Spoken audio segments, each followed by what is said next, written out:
Yesus yang sudah bangkit, dan ia senantiasa menyatakan atau mewujudkan tindakan kasih ya kepada umatnya, bahkan dia menyemangati umatnya ya.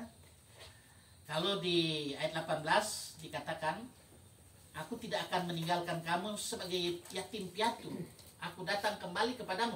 Nah, maksud dari bagian firman ini dari ayat 18 dan selanjutnya ini terkait dengan Yesus menyemangati ya, Yesus menyemangati supaya setiap orang-orang yang percaya kepadanya jangan putus asa.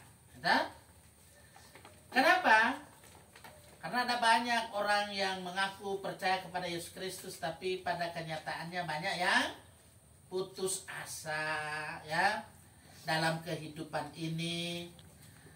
Namun demikian, dari bagian firman Tuhan ini kita melihat bahwa sesungguhnya peristiwa kebangkitan yang terjadi dalam diri Yesus itu dilanjutkan dengan ia apa?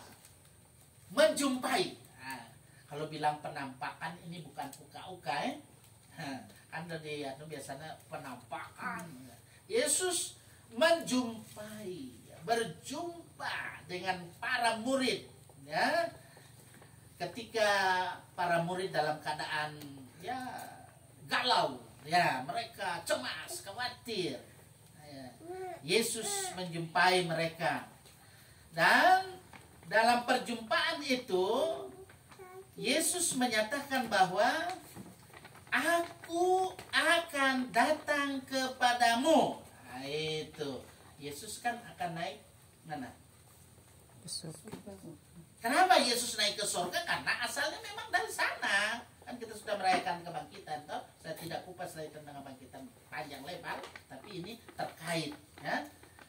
Karena tempatnya di sana. Karena itu dia menyediakan tempat bagi kita. Luar biasa itu kalau kita menjadi orang Kristen, jemaat Sabda Urip, ya kan?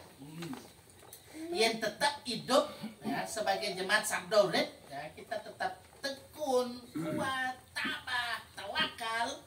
Maka dalam fase yang kita alami, kita tidak akan pernah takut dan gentar. Karena itu ketika fase dalam 40 hari Yesus bersama dengan para murid, dia kembali beri semangat. Beri apa? Semangat. Beri semangat, beri spirit ya. Bagaimana dalam hidup ini supaya para murid mempersiapkan, juga memperlengkapi diri, karena tak lama lagi ya kan tinggalkan untuk kembali kepada Bapaknya ya. Ben tanggal kuda kalau merayakan hari raya nih. 9 Mei. Hari raya apa tuh? Kenaikan. Ini dipersiapkan memang kan. Nah, bagaimana dalam hidup ini kita diperlengkapi, sehingga dalam percakapan persiapan Yesus kepada para murid itu muncul pertanyaan seperti yang diungkapkan oleh Yudas. Ada madan Yudas ini. Beda madan Yudas. Ini sehingga Yudas Iskariot, bukan Yudas Iskariot di sini. Jadi bagi Yudas Iskariot, dia melihat dan mendengar bahwa pengajaran Yesus itu memunculkan pertanyaan, sehingga dia katakan, Tuhan, apa sebabnya Tuhan menyatakan diri kepada kami dan bukan kepada dunia? Gitu. Udah kita nak baling orang tuh, takut.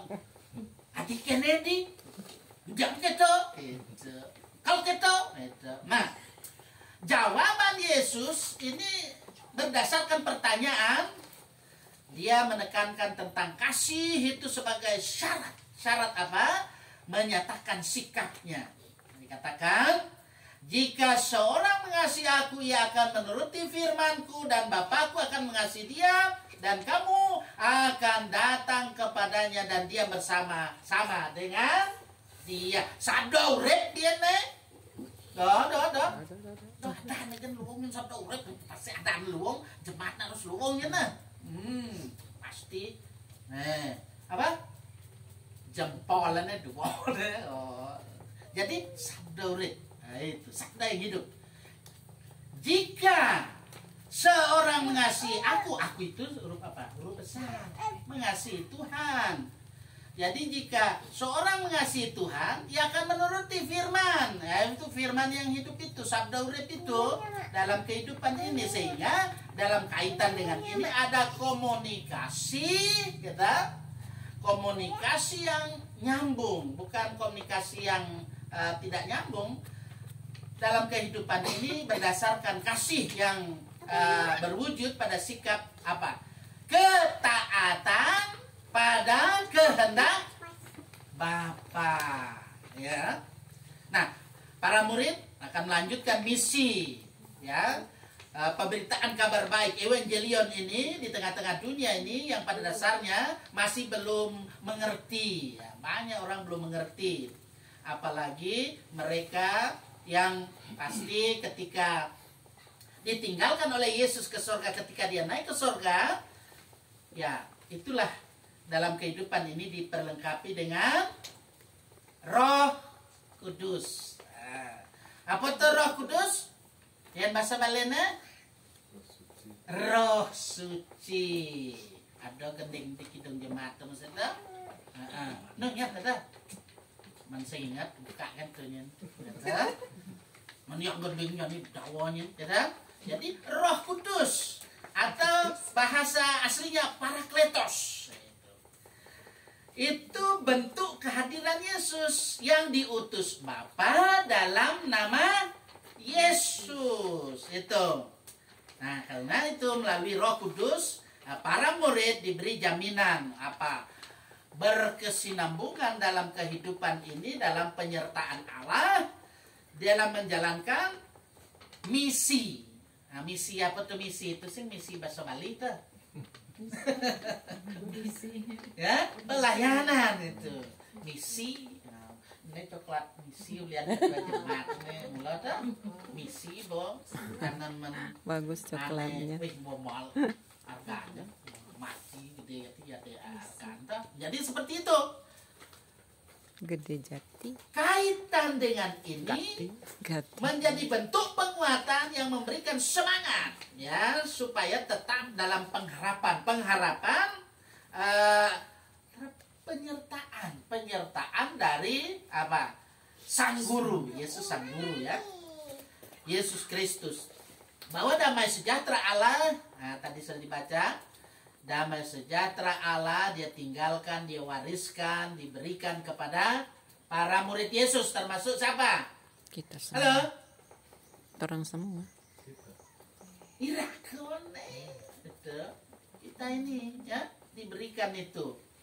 Jadi dia berikan itu kepada kita supaya dalam kehidupan kita sebagai gereja terus bekerja di dalam dunia itu. Ada nih ragono hidup di Jakarta harus mengai panas, hujan, apa ben? Ah itu semua anti pelong tunduk ngalepi pesta. Nah, saya tadi ini menadu ini bang Pak benar untuk penjelas pangsing menyalahgunakan toh. Nah nantilah ada waktu mungkin mudah-mudahan ke depan kalau panjang umur. Jadi kita lihat di sini bahwa sikap kita ya hidup beriman kita sebagai orang percaya tidak segampang mengucapkan, tidak segampang berucapkan Allah nak ngomong kan Allah, tapi laksananya saya ngado gitu. Saya ngado udah ada itu yang ngorahang kan atau ngorin kan bisa sehingga ngelaksanin gitu, laksananya utama gitu. Nah, apa ngoseng kiap bendek ini nah, dalam mengemban tugas pelayanan supaya teruslah bangun relasi. Apa tuh relasi? Ya hubungan yang indah, ya, yang indah supaya hidup kita ini bagaimana indah, ya, yang selalu tergambar bagaimana relasi dengan sesama